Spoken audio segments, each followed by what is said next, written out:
And welcome everyone to another edition of Mic'd Up Sports. We're live on Facebook, and if you're watching this on YouTube on delay, we're glad you can join us as well. It's the show that goes in depth with the people who build our sports community, and joining me is someone who will forever have a part of history when it comes to North St. Paul volleyball, Bria Sandifer, who is also an honorary graduate of Minnehaha Academy. We'll explain that in a moment. But Bria, a bronze medalist, the setter for North St. Paul volleyball, graduated back in June and is hoping to play college volleyball somewhere. We don't know where just yet, but hopefully you'll find her in uniform sometime soon. But North St. Paul reached the state tournament for the first time in school history last year. And as we alluded to in the open, they also won their first state tournament game. Actually, you won your first two. So, Bria, thanks for coming on. And what did it mean for you to end your volleyball career with the piece of history, not only making the state tournament, but also getting a medal your first time out? Yeah, it was definitely an unbelievable experience, especially considering it was my senior year.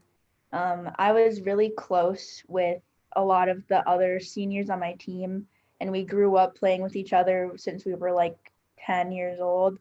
So to grow up and then finally get like our dream of going to state and not only just going, but actually placing in the top three was one of the best experiences and memories I'll always have with me.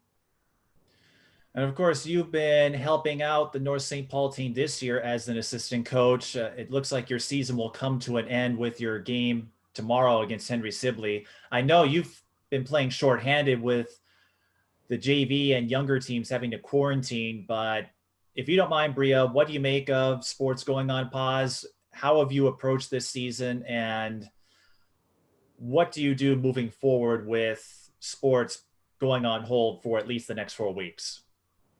It definitely is a bummer, but obviously going into when volleyball started up again, I knew, this might not last that long. So I'm going to help out and do my part of like not really going out that much and like being around large groups, anyways, in general, and trying to kind of stay at home more so that I'm not going into their practice and like ruining their season because that would just be really bad all around. And I think overall, all the girls at North are doing pretty well with like being understanding that yes, like it's a weird season, but still being open to still playing. I definitely feel bad for all the sports and all the seniors, but hopefully just kind of being optimistic and just playing as long as we can. As long as we're getting in the gym, no matter what, at least it's better than sitting at home. And I understand why sports have to go on pause. It's tough for me because I enjoy going to games. That's how I got to meet you and all the other athletes at North St. Paul. And I've become friends. I think Lauren Stenman is secretly part of my fan club. Every time I have a new post on Instagram, she's always liking, sharing. So it's great to have that kind of support. And it's tough that we have to sit idle, but I also want to protect the health of players and their parents and anyone else. The way I see it, we'll have games again, but that can't happen if you get sick from this and then have to sit out as a result of that. Yeah. So, Bria, I'm wondering what got you into the sport of volleyball? You've been at it for a long time. Do you remember that first memory that got you into the sport? So my mom actually played volleyball and I just remember all my friends were playing it. I was in like third grade. I was a big basketball player. I was like, I'm not really a big volleyball person, but I'll do it for fun. So my first ever team was at this little Maplewood Community Center and I didn't really know what I was doing. My mom was my coach and from there I just kind of loved it. Then 2 years later, I was in fifth grade and tried out for North Juniors, which is like an AAU program through North. And I just fell in love with it ever since that day. Bria, over time, what did you enjoy most about the sport of volleyball, and how do you think that helped you grow both in talent and appreciation for the sport? Um, I just love the whole competitiveness of it. I'm a really competitive person, so being in a sport that is so competitive really made me just like enjoy being there all the time. You're never just standing still in volleyball. Like there's always so much action, whether it's on your side or the other side, which is just really cool because you can never just guess what's going to happen. So having those surprises was just really fun to have. Now, for volleyball, it's a popular sport, especially in the college ranks. And I know some players get the opportunity to go overseas and make some big bucks doing it. It has a big following here too, as I've seen with the state tournaments, especially when you get to the 3A round and the big crowds for schools like Wayzata and Minnetonka. And I'd like to think you got a sizable crowd last year when you got to play at the Axe. But what are some common subjects or topics that casual folks don't always know about when they go to a game for the first time? Um, a lot of people just kind of assume that volleyball is like a more advanced game of like don't let the balloon touch the ground, but like there's a lot more to it and a lot of people don't understand until they actually go out on the court and try to play volleyball. And I think one of the things that people underestimate is how hard some of these girls are hitting at you. You have, for example, when we played Wayzata, they're all about like 6 feet and taller. And so for them to be hitting balls and being that tall, it's a lot faster than people think it is, and it's a lot harder. But most of the time it's easy to pick up as you're watching. But I think one of the toughest things that people don't understand is what a libero is. And everybody just goes, oh, the girl in the other color. Yes, the libero. And I asked because I've covered the sport for a few years now, and I went to a lot of Gophers games when I was a student at the U of M. And even after I graduated, they're always worth the price of admission and more. Still have great memories of Minnesota, Nebraska from a few years ago. Number one and number two sold out PAV, and it was sold out in the days when it was safe to gather in crowds. I can't wait for that again. But I know for me, I'm still picking up on, I want to say minutia, but there are some calls that I don't always pick up on right away where if it were football or basketball, I know exactly what's going on because I recognize the signals. But in volleyball, I'm still picking up on some things. So like I understand lift and double contact, those are common, but occasionally you'll run into some other error. Maybe it's a front row violation, something like that. And I'm going, what just happened? Yeah, there's definitely some certain rules that are small that I guess if you were watching, you might not understand. Like there's like a certain, if you're a back row player, you can't necessarily like jump up and hit the ball. And some people don't know that. They just think you can kind of do whatever in any of the spots. Still learning, and it's tricky when you call the sport and you don't have someone who's played the sport alongside you. With basketball, it's a little easier. I have a lot of contacts there. I'm still building them for volleyball, and I'm bummed that I didn't get the chance to cover as many games as I was looking forward to. I know you had a game with Concordia Academy scheduled before things blew up. Hopefully, we'll go back to normal soon. But I'm wondering, as you made your way, and you alluded to this, so it sounded like North St. Paul was a school you attended due to geography, because you talked about going to the Maplewood Rec Center to start your volleyball career. A little bit. Okay. Well, I mean, I grew up in like East St. Paul, so not super far from like the North St. Paul community, not far from Maplewood. I went to elementary school in Maplewood, so it was just like a feeder school kind of for like North St. Paul, Hill Murray. So Maplewood Community Center was just kind of right by my school, so I just happened to go there because all my friends were doing that too. Well, the reason I ask is at any point with the friendships you've built on the other side of the river, did anyone from Minnehaha try to get you into that school, or what was that dynamic like? For sure. Actually, going to North St. Paul was, I chose that about a week before school started. Um, I had gone to a bunch of volleyball stuff at Minnehaha. My mom we were going to move to Minneapolis just so that we'd be closer. Obviously, a lot of the people I grew up with, they all went to high school there, and my cousins go there now. So I was like in 8th grade. It was the summer. I still didn't really know. I knew all my volleyball friends that I played club with were at North St. Paul, and I knew all the coaches. But then all my other friends were all the way at Minnehaha, and I went to their volleyball stuff a couple times. I tried it out a little bit. Mia Curtis, who you know from basketball, she played volleyball too there. So I would kind of just like talk to her about it a little bit. And then my dad, he really, really, really wanted me to go to Minnehaha. But then eventually, as it got closer, I was registered to go to Minnehaha, took the test to get in. Then I was like, you know what, Dad, I'm going to go to North. All my volleyball friends are there. It'll benefit me in the long run. So that's what happened a week before school started. I would be hard to argue against the results, but have you thought about how different your trajectory would have been had you gone to Minnehaha instead of North St. Paul? The school colors are the same, but just about everything else, I imagine, would be different. Yeah, it would have definitely been a different transition. Obviously, going into a school where, well, majority of my friends are not volleyball players, so I go there. I don't really know the team that much. I didn't really know how they played that much. I had only like been in their gym playing for like a little bit, not even a month maybe. And I had been in the North community since like 5th grade, so I just felt more comfortable going there.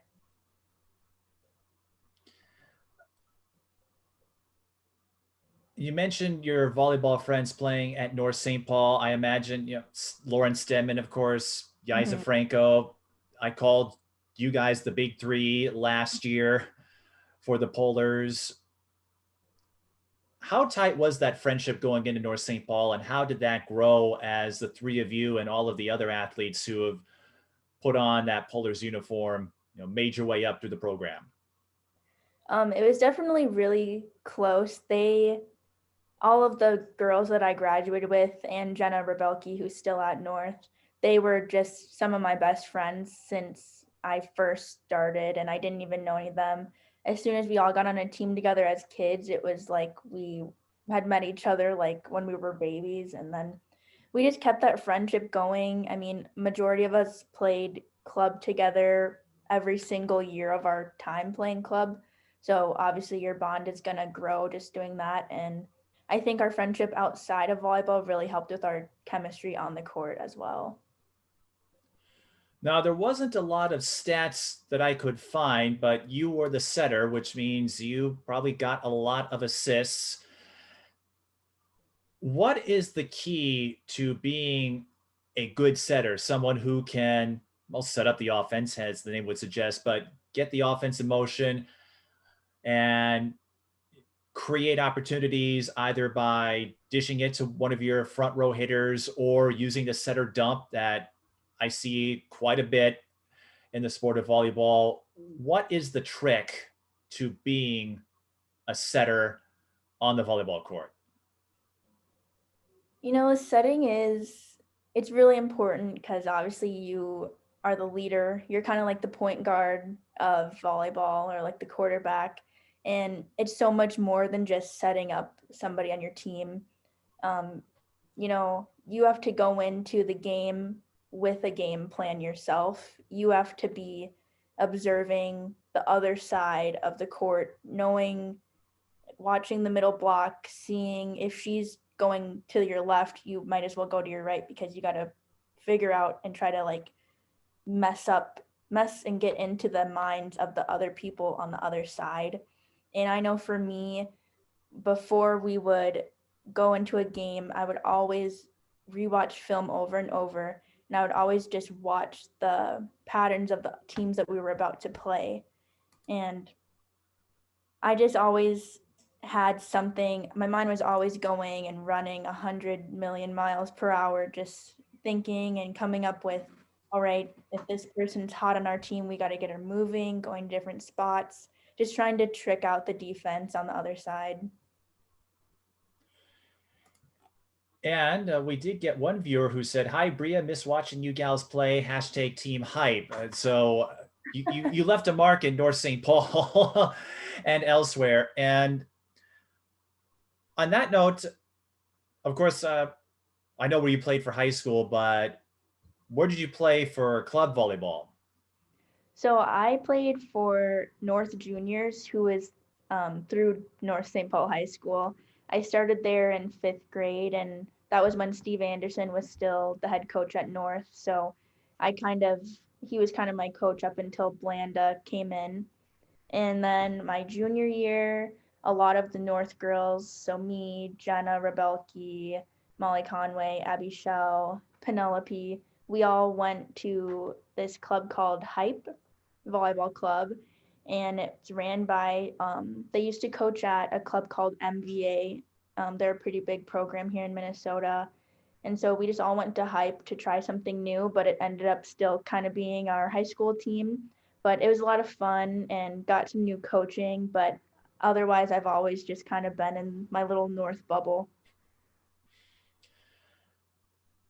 And over the years, what did your Minnehaha friends have to say about that? Of course, I would see Jalen and Chet attend games when it fit their schedules, and I've seen you go to Minnehaha games. But what was that dynamic like with all of your Minnehaha buddies? I don't know if Um, they give you a hard time about it, but it was cool to see that type of crossover support.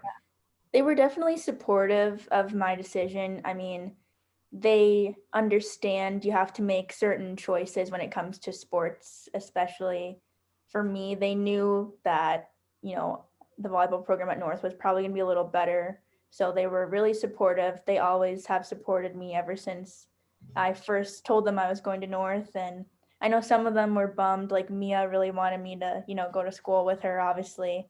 Um, but they were really supportive. They tried to come to as many games as they could, but they're very busy people, and I definitely tried to get over to their games too. But otherwise, we were just really supportive of each other on both sides. Yeah, whatever happened to Jalen and Mia anyway? What about them? I was kidding.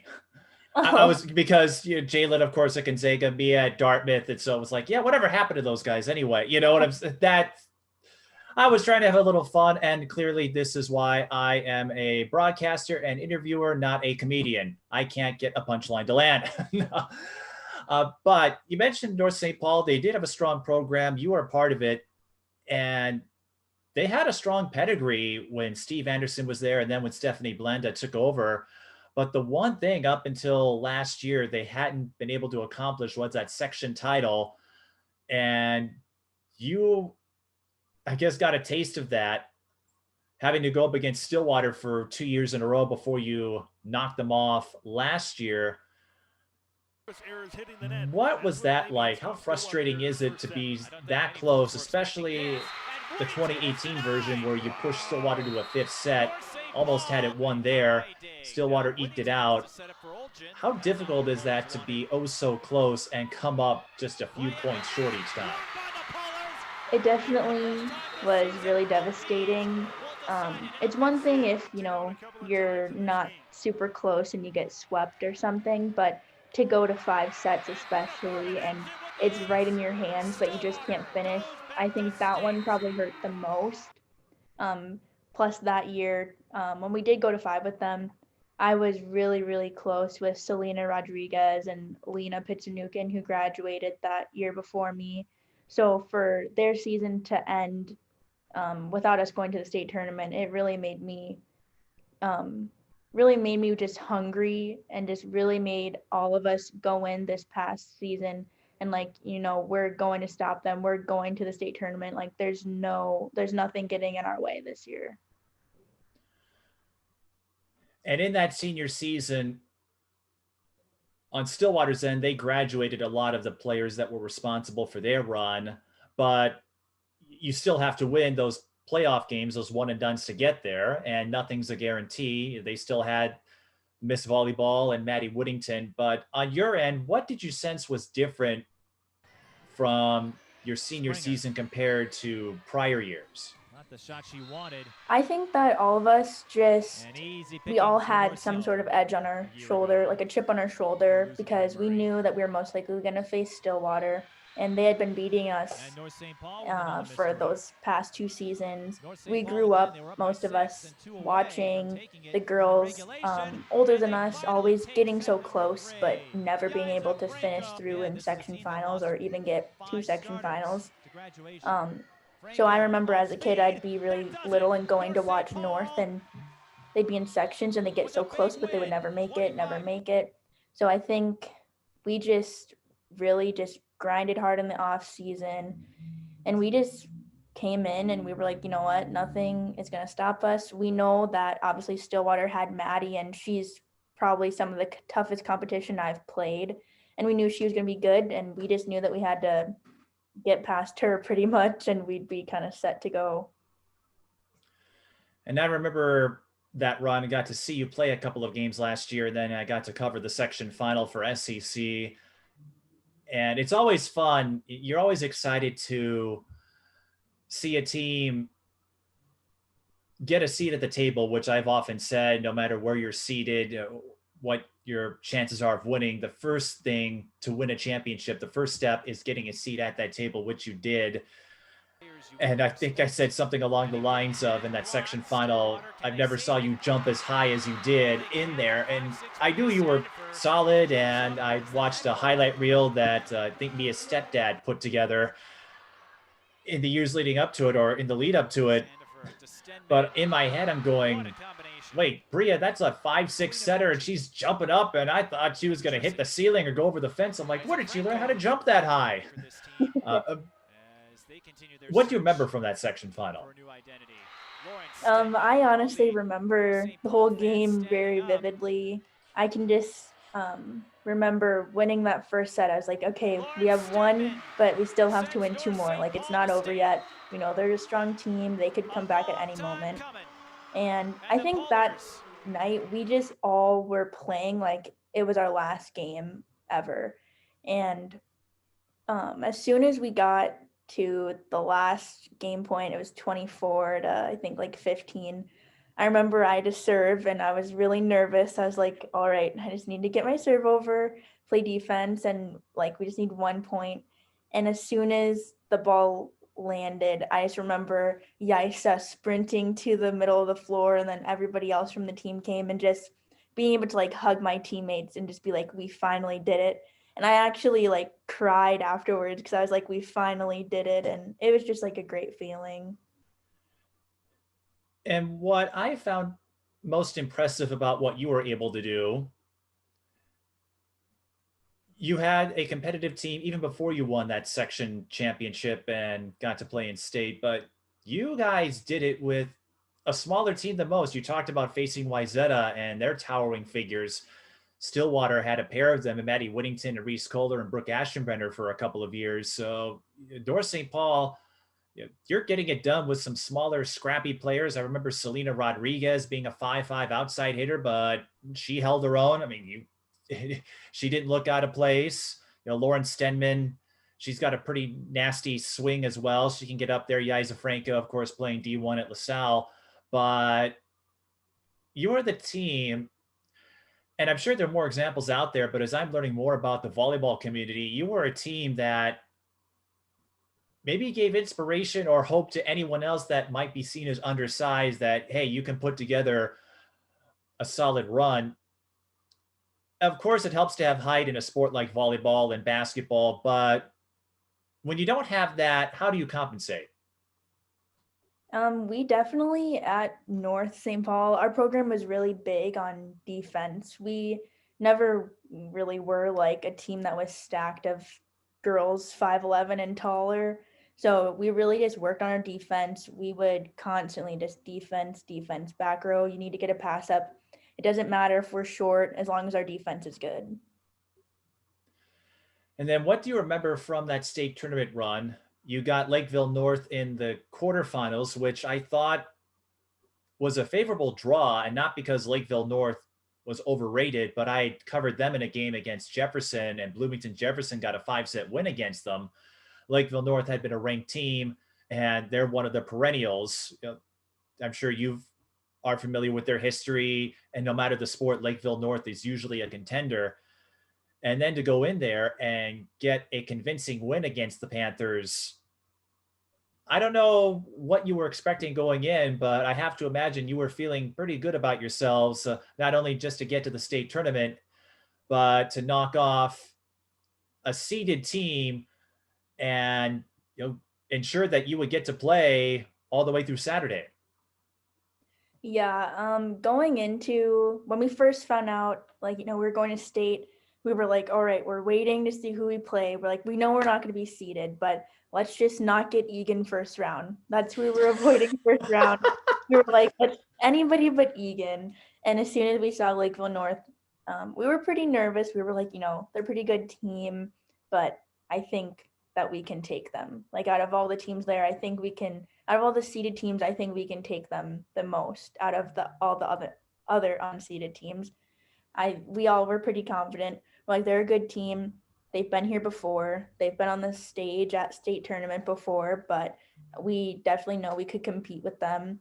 And just a week or two before state, we had gone to a scrimmage out in Prior Lake, and we scrimmaged Lakeville North and a couple of the other top teams, and we didn't do too great. We played pretty bad.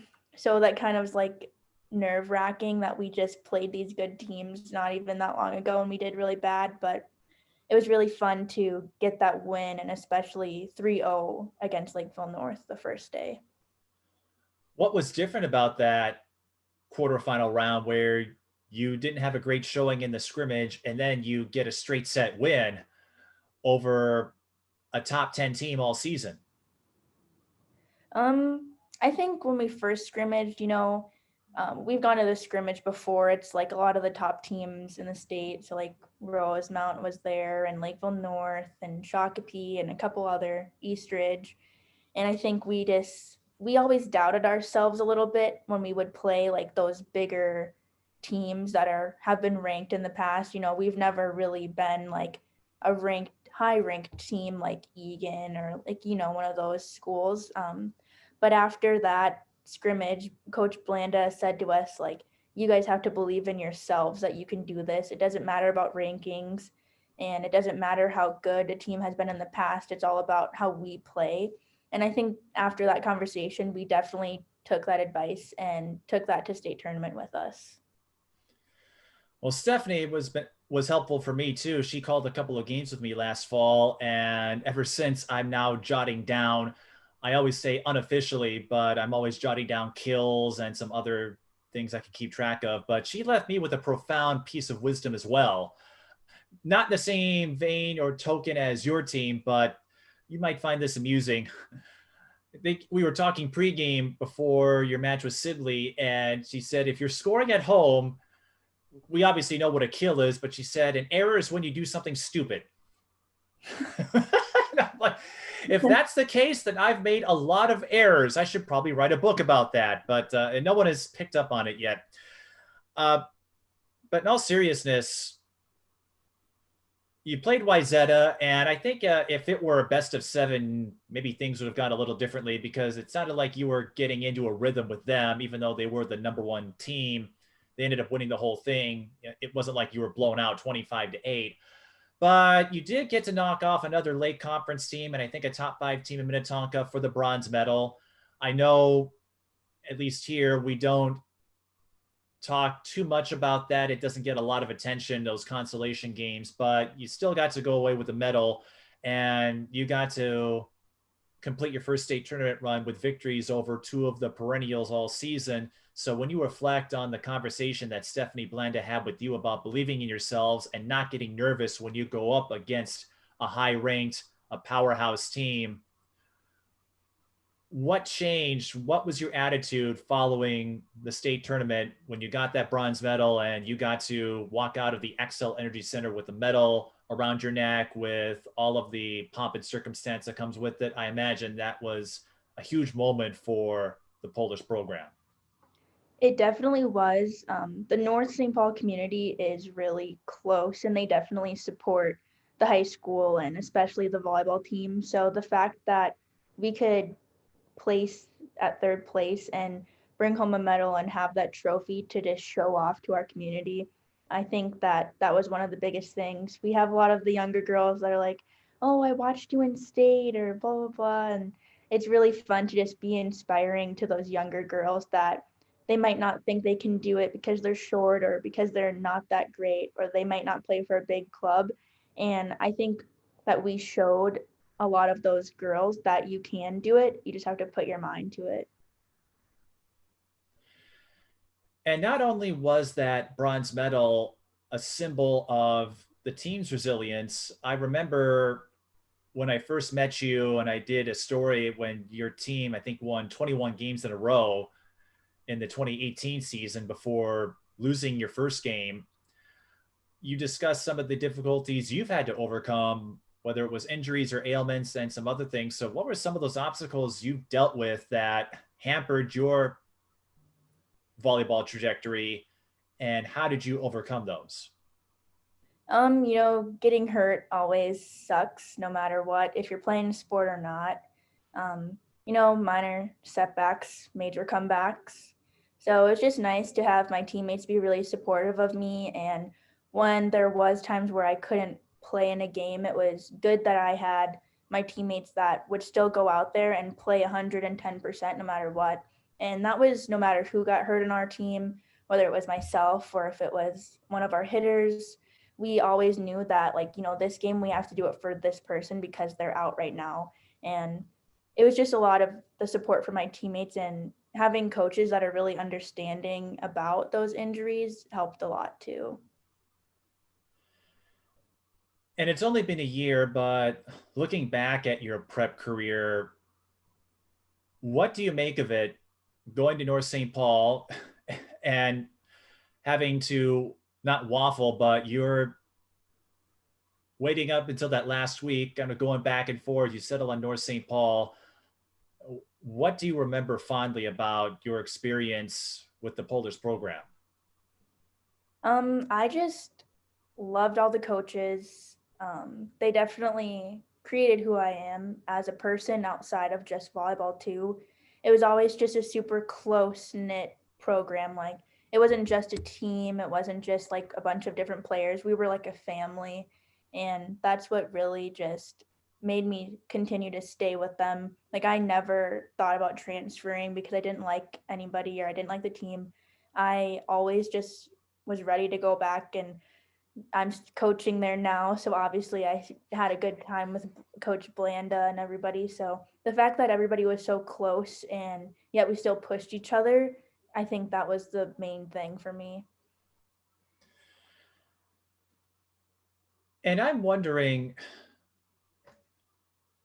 when you went to North St. Paul and then you started seeing all your Minnehaha buddies show up to your games, did any of your North St. Paul teammates give you flack or any hard time? Because seeing what Jalen Suggs and Chet Holmgren in particular have been able to do, and Mia Curtis, maybe didn't get the following that Jalen and Chet did, but she set history as well. So your posse has some pretty notable names in it, and here they are showing up to your events. Yeah. Well, for Jalen, at least, he's been coming to my games since I was in like fifth, sixth grade. So he already knew a lot of my teammates and they always knew him. And so they were almost like, whenever he would show up to my games, they would come to my games, I wouldn't even notice. And then all of a sudden I'd hear, Bria, Jalen's here, Jalen's here. I'm like, what? And so they were all happy that like those people were coming to my games. But at the same time, the people who necessarily didn't know me, like some of the other kids at the school, they'd be like, wait, that's Jalen and Chet. Like, why are they here? Because they're such big names, and people who might not have known me, they're just like, well, why are they here? And, kind of getting a little starstruck. But a lot of my teammates already knew them just from growing up with me. So it's kind of nice that I kind of have both of my friends from both schools that kind of know each other. For me, it was the opposite because I covered the De La Salle Minnehaha series when the two schools revived the rivalry. And then I saw you in attendance, and I'm going, wait, what is she doing here? And then your head coach explained it, and I'm going, this really is a small world. Did any of them, and of course, I know your father believe runs the AAU organization that Jalen Suggs and Chet Holmgren are a part of, and Jalen's dad heavily involved with both the boys and girls teams. Of course, his son played, and he has two daughters who will be wearing the red and black and white of Minnehaha. But did any of them try to get you into basketball? Well, I did, like I said earlier, I played basketball from like kindergarten until sixth grade. I had Mia's stepdad as my coach, Tremont, and Larry kind of was around too. And obviously, my dad was my coach for many years. And my dad really was bummed that I quit. He obviously is a big basketball person and he's really big in that world. So I do get questions a lot from like his like friends. They're like, wait, your dad is this big of a basketball guy, but you play volleyball? So they don't really get it that much, but I try to explain it. But yeah, I've definitely like, why did you stop playing? You should have kept playing. But at the end of the day, they're all happy that I chose what I like to do. Well, and as I said earlier, I don't think you can argue with what you've accomplished in volleyball. And it always comes down to what do you want? Would it have been fun to see you play basketball? I'm sure you would have done well, but you're an accomplished volleyball player. And I'm wondering for you, how fun or amusing is it? Because I remember we referenced this when I did the Minnehaha North St. Paul boys basketball game, and you were a Minnehaha fan for a night, but your inner circle includes two of the biggest names to come out of Minnehaha Academy, and one of the best girls basketball players ever in Mia Curtis. But when you guys get together, Jalen and Chet, they're celebrities now. Chet became a household name after he put a move on Steph Curry, and Jalen, I don't think there's anyone in the country who doesn't know who he is now. So all of you are accomplished athletes, but when you're hanging out with them, you kind of get to be, I don't want to say incognito, but you get to fly under the radar. Jalen and Chet, with their towering presence, it's harder for them to stay incognito. So did you ever find that amusing? It's kind of funny. Like I just laugh about it whenever I'll travel with my dad and I would travel with them to go watch them play. When before COVID hit, obviously. And so it'd be kind of funny. Like they'd be like, "Oh my gosh, can we get a picture with Jalen and Chet?" And I would just kind of make fun of them, like, "Oh my gosh, Jalen, can I get a picture?" Like I'd kind of just pretend to be a fan too, because I mean, to me, they're just Jalen and Chet. They're not really that special. Like, yeah, they're good, but I remember like they're just them, but it's definitely funny when I see like other girls or little kids kind of like fan girl over them a little bit. It's kind of funny. Bria, don't forget, we're live on the air here, so I hope nobody clipped what you just said and turns it into freezing cold takes. And it's like, I don't think Jalen's all that special. What? I can see the headlines now. Still laugh. But yeah, well, but it speaks to it. It does speak to it, and I think folks sometimes forget that. I've learned this covering high school sports for over a decade. I covered the WNBA for over 10 years, and for an outsider who maybe didn't get that experience covering teams from a media perspective, you're right. They do seem like big deals, and they are. I certainly don't want to diminish what they've accomplished. Jalen, I'm sure, is going to have a fine basketball career whenever he decides to go pro.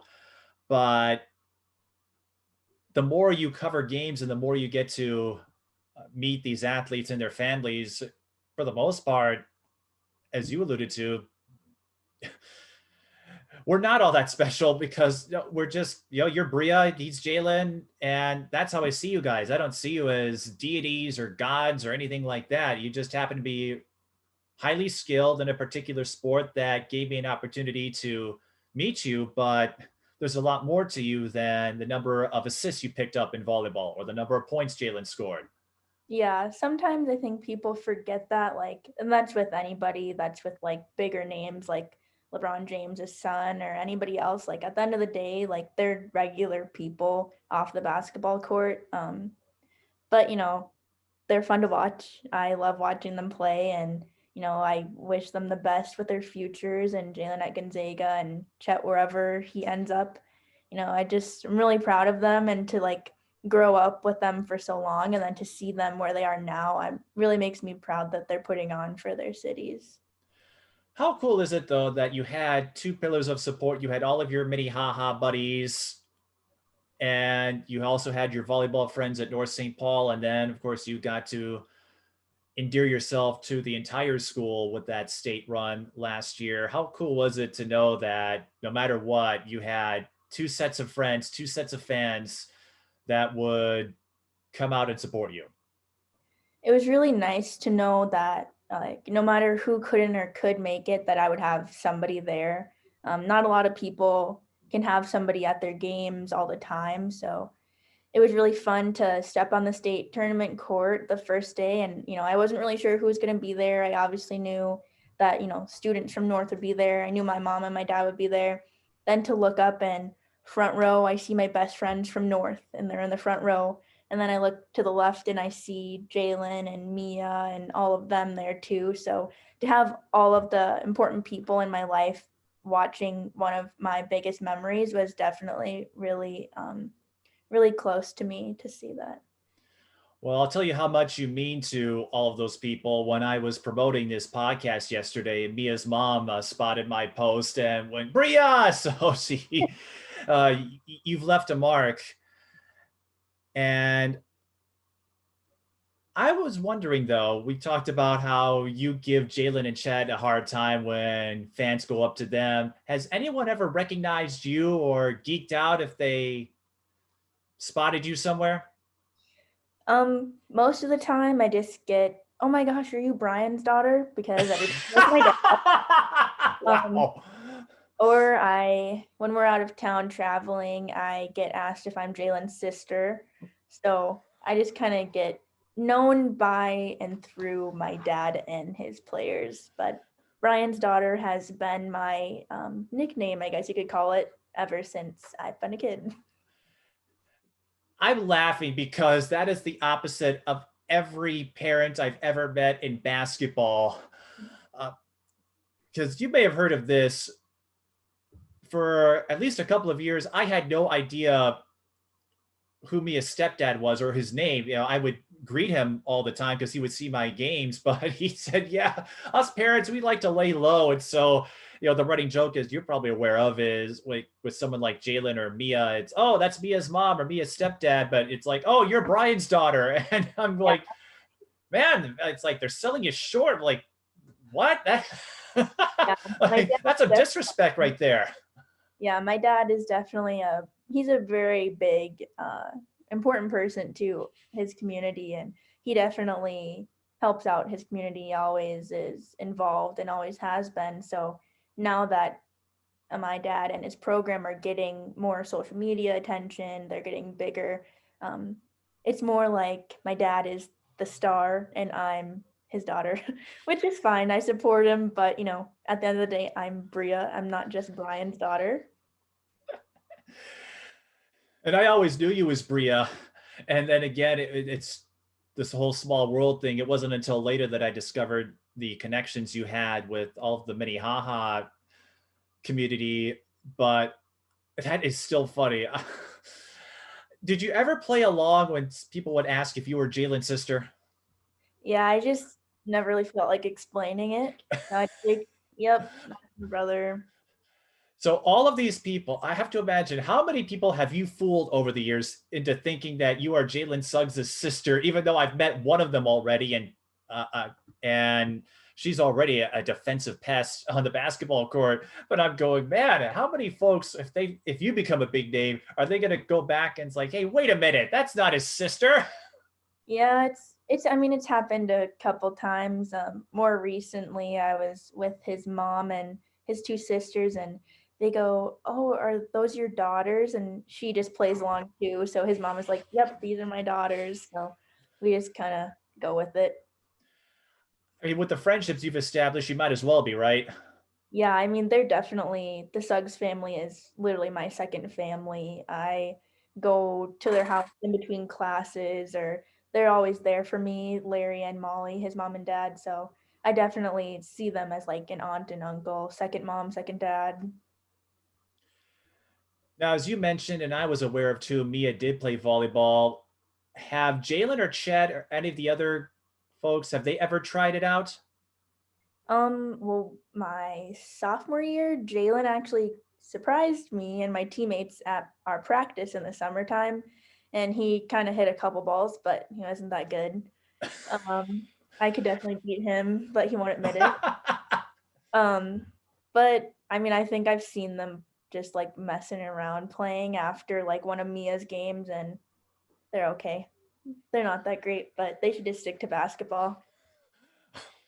Wow, shots fired all over the place. You have to remember, Bria, boys volleyball was not a sanctioned sport, and it's still working to get that from the high school league. I'm sure if it was a sport, and you could probably attest to this too. I'm guessing Jalen hasn't put in as much time in volleyball as football or basketball, so it's like I'm sure that first time. I don't know if you remember that first time you stepped out in a volleyball game, but I'm guessing you weren't a virtuoso, that it took you a little while before you got your passing and your center dumps down. Yeah, for sure. I mean, I already know that if he wanted to be a volleyball player, he'd probably be a professional volleyball player one day. So, no matter what he puts his mind to, if he wanted to be a dancer, he could probably do that really good. If he wanted to play baseball, he'd probably do that really good. He's just an incredible athlete all around. Well, at the very least, if he or Chet or anyone else decides to take it up, they've got someone on speed dial. You'll be Oh ready yeah. to help them out, right? Yeah. Chet would definitely be a pretty good middle block. 7 foot middle block. It's not too bad. And we touched on this a little bit, but what did those friendships at North St. Paul and Minnehaha, what did they teach you where you got to grow up with the Suggs family ever since you were little and you're an honorary member of their family? You mentioned you're seeing your best friends from North St. Paul and your fellow volleyball teammates, Lauren and Yiza and all the others who were with you throughout your 4 years. What do you enjoy the most about those friendships that you have gained? I think the biggest thing is that no matter how busy any of us are, especially like, Jalen, he's a really busy person. At the end of the day, the fact that I can always go to any of them if I need advice or I just need to talk to somebody, I know that all of them have my back and they'll make time in their schedule for me if I really need them. And same if they need something from me, I'm always one call away. So the fact that I can just go to them so easily, that really is really helpful for me. Now, I understand you're attending Concordia St. Paul as part of your academic studies, but you are looking for a place to play. I know that process not as simple or as clear cut perhaps as Yiza Franco or Lauren Stenman. They knew right away. I think Lauren committed as a junior, Yiza committed to LaSalle.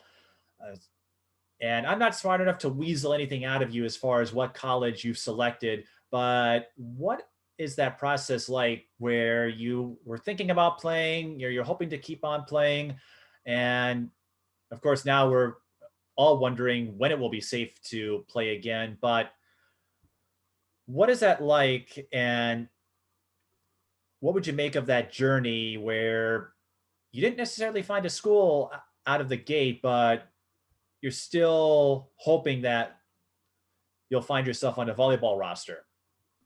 Yeah, it was definitely pretty surprising to a lot of people when I got to my end of my senior year and everybody was like, "Oh, where are you playing? Where are you playing?" And I was like, I'm not playing. I just never really thought that I found a school that I could see myself going to just outside of volleyball. And I appreciated like all the coaches that contacted me my junior and senior year. It was fun to go visit the schools that I did, but at the end of the day, I just wasn't 100% happy. And I was like, it's just volleyball. Like maybe I won't miss it that much. And then COVID hit, and I know I saw how devastated a lot of people were. And then over the summertime, when the gym started opening up, I went to North and just went back to my home and just started playing again. And I was like, wow, like I really miss it. And I kind of kept it a secret from my dad and my mom. I was like, I'm going to email some coaches, but I'm not going to tell anybody that I'm trying to play again. And then I started talking to a few schools, and then I finally told my dad, and he was like, well, I started talking to a few schools too for you because I just knew you wanted to play again. And I was like, oh, okay, thanks. And so now I'm in the recruiting process again. And, it's a really tough year with COVID because you just never know if things are going to go back to normal soon. And, especially in my situation, not being a senior in high school, a junior in high school, I took these couple months off and I'm just at school. It's, not a lot of schools are going to be like, oh, let me take this transfer who decided she didn't want to play and now wants to. But I do appreciate every single coach that is recruiting me right now. And, the schools I am looking at, I really do think that one of these schools could be the one. And I can't wait to share that with everybody else. Can we imply, is like Minnesota any one of those schools looking at you, or not quite? Can you repeat I that was going first? to say, it was kind of a joke, but it's like, are you getting any offers from like Minnesota or Illinois or Stanford, or do you have a ways to go?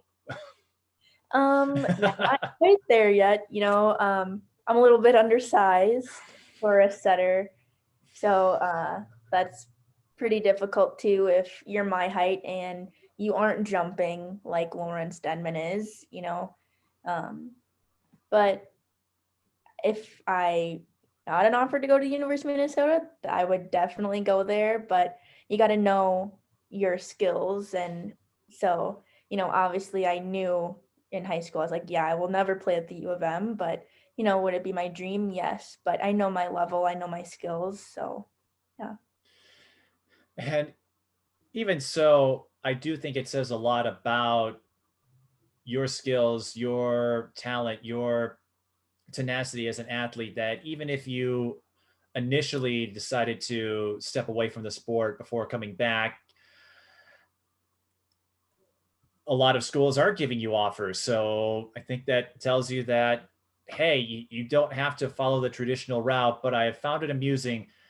I guess it's hard to keep a secret from your parents. Of course, I met them at your games, and I think there's a mutual understanding in your family that you had this passion for volleyball that didn't Yeah. quite go away. So Yeah, for it, sure. it was like, so that had to have been a funny conversation when it's like, oh, I'm gonna talk to some schools, I won't say anything, and your dad goes, oh, I was talking to some schools too, like, oh, it's Yeah, like, that's well, funny. My dad was just saying, he goes, you're competitive like me. Like I knew you weren't just never gonna watch all your friends play, watch Lauren and Yaisa go to school and you're not playing. You Lauren and Yaisa are playing, and then, Jenna just committed to Hamlin, and then having my Minnehaha friends, they're all out of Minnesota playing the sport they love. So when I saw all of them go away, and I was kind of sad, and I was like, I think I want to play too now. well, I can't wait for that announcement whenever it comes. I'm sure we'll hear about it. I'm curious, Bria, you've gotten some experience as a coach this year. I don't know what kind of future role you see yourself with volleyball, but what are some aspirations of yours career wise, whether they involve volleyball or something else that you want to do?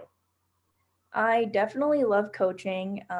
I coached 12-year-olds last winter for North Juniors, the club program I used to play for. Then obviously I coached the freshman team at North St. Paul this year. But career-wise, I again want to stay in the sports world. So I'm actually studying exercise science, and I'm hoping to go into either athletic training or physical therapy within the sports world. And I'm curious, as an athlete, what would you say was the most exciting moment of your volleyball career and the most embarrassing moment?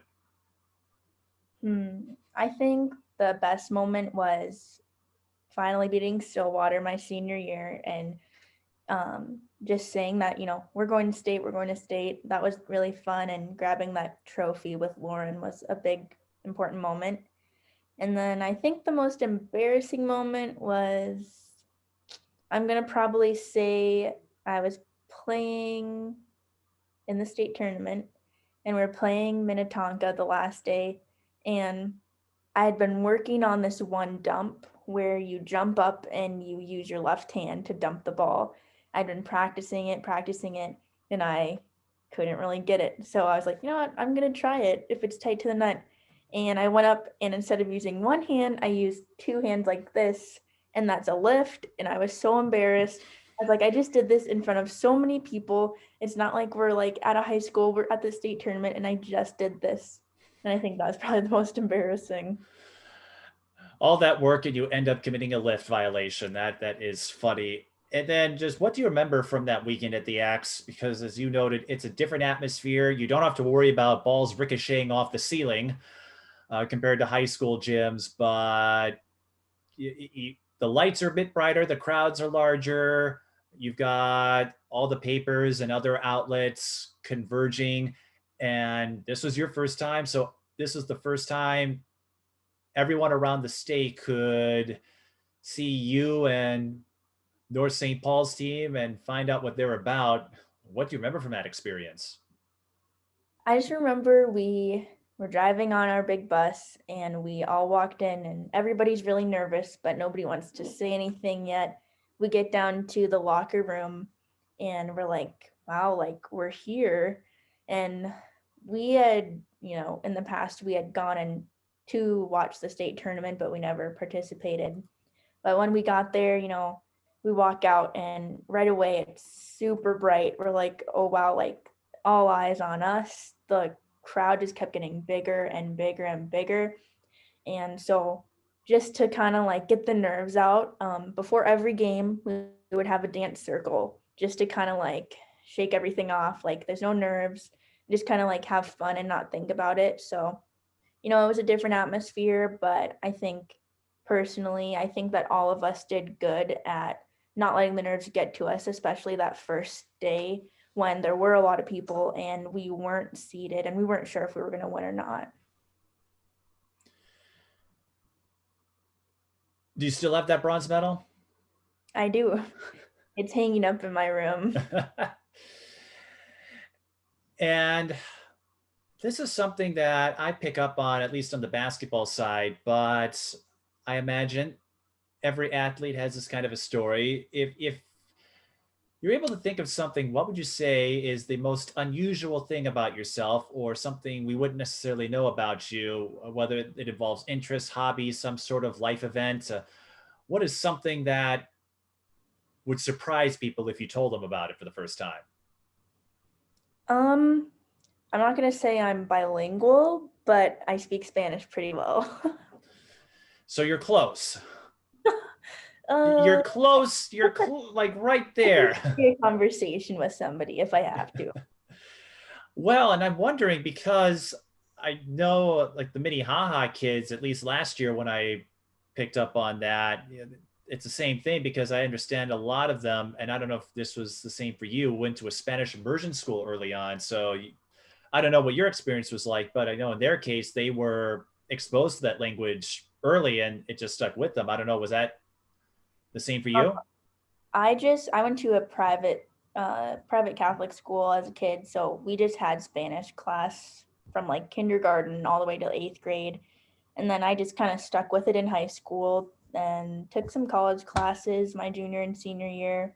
And then I was minoring in it, and then I just more recently changed my minor from Spanish, but I still remember kind of a lot. I can do something with it. So if you ever travel to Mexico or Spain or any other country where Spanish is the predominant language, you'll fit right in. Um, I think I might do okay. Actually, this is a funny story, but yesterday I was with Stephanie Blanda and she was like, Do you speak Spanish? And I was like, I mean, yeah, a little bit. So she gives me her phone and she's trying to order something off of this Colombian website. And she's like, Can you read this to me? So I'm like sitting there translating this whole website to her before her game. That is funny. It's Well, you're prepping for a game against your longtime rival. What are you do? You're instead of being a coach, you're serving as the translator. That might be why it took you 4 sets to beat Tartan yesterday because Oh no, this is during the JV game, so okay. everybody was just kind of chilling. Still though, at least you could go to that. It's like, so what? It's like, what happened in that first set? Oh, I had to translate, so I couldn't get the team ready prep for their game. And we talked about this before. What have you taken away from this season, even as a coach, as you're trying to get recruited with this pandemic? We're closer to getting a vaccine, but who knows when that will take effect? It could be months, maybe longer. I personally just think, never give up on anything you're doing, whether it's sports or school or any other dreams, because you never know when something is going to be taken away from you.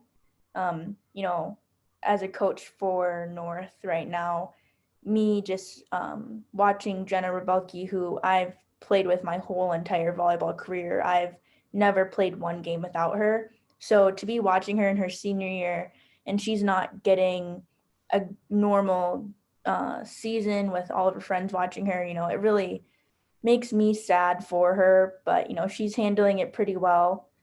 So I just think, never take anything for granted. Always keep doing what you're doing, no matter how hard it gets, because at the end of the day, it might not be there. That opportunity might not be there. And what would you say to any future Bria Sandifers out there who might be undersized, as you said, for a setter? And you're not the tallest, but North St. Paul, that seems to fit right in with their model, where we may not be the tallest team, but we're going to be one of the scrappiest. But to anyone out there that is thinking about volleyball or another sport, based on your experiences, what advice would you give to a younger version of yourself? Just to keep working, if you're going to be undersized, you have to put in double the work that somebody else that's taller is. Work hard mentally and physically, because you just have to push yourself. Like, push yourself, be your biggest judge, give yourself the most judgment, because you're your biggest competition. It's you versus yourself at the end of the day.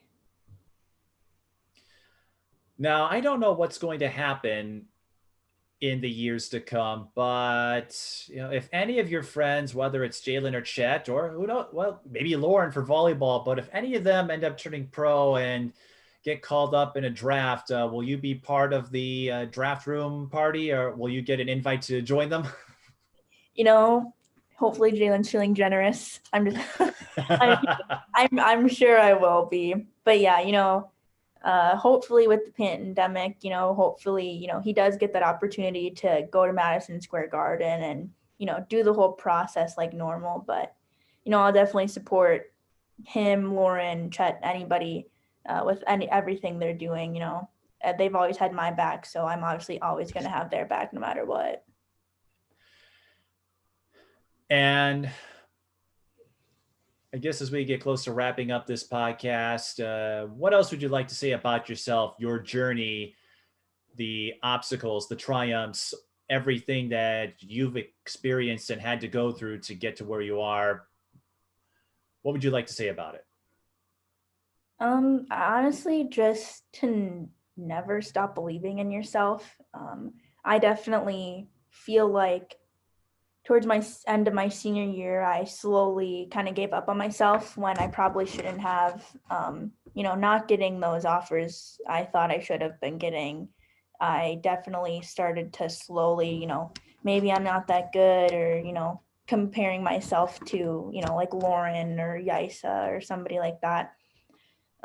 So honestly, just to never stop believing in yourself, because, I stopped believing in myself, but, my dad kept believing in me when I wasn't. So it was good to have somebody that still did, but, I think I could have gone higher sooner to that extra level or next level if I would have kept believing in myself.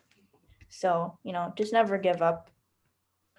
Well, Bria, thanks again. And thanks for sharing a part of yourself to the audience. It sounds like you have fans, even if you're not the biggest name in the Twin Cities. You'll get there at one point, but I can't wait to see how our friendship grows and how your friendship grows with all of the people who've been alongside you as you all transition to college and beyond. And that next reunion when you and Jalen and Mia and Lauren, when you guys are all done with college, I can't wait to see what that first reunion is going to be like back together once you've accomplished all of the goals you set out to do. I imagine there will be a lot of laughs and a lot of proud moments.